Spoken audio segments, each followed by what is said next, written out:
පොඩ්ඩක් ඉන්න. මේ තමයි අපි අපේ සීයලගේ ගෙදර ගිය දවසක කැලේ තිබ්බ නෙල්ලි කඩන්න ගියේ. හැබැයි මේ කැලේ අලිත් ඉන්නවා. පොල්ලෙන් ගහලා පුළුවන්.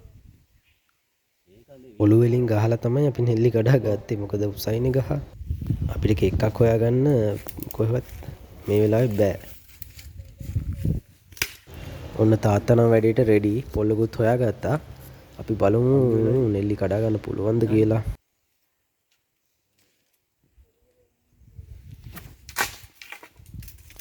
ඔහෝ නෙල්ලි වැඩේ හරි. නෙල්ලි ටිකක් වැටුණා. තාත්තා වැඩ්ඩා. දැන් ඉතින් පණ දාගෙන හොයන්න තමයි කැලේ තියෙන්නේ නෙල්ලි ටික. හොයන්නාට හම්බ වෙයි.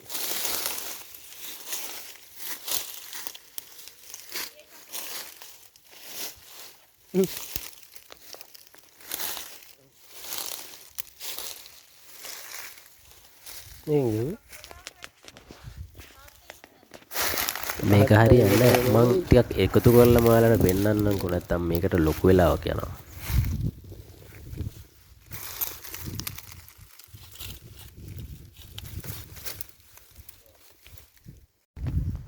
ගයිස් මෙන්න මේ විදිහට තමයි නෙල්ලි කඩා ගත්තේ. මීට වැඩි නම් කඩා ගත්තා. එහෙනම් ගිහලා එන්නම්.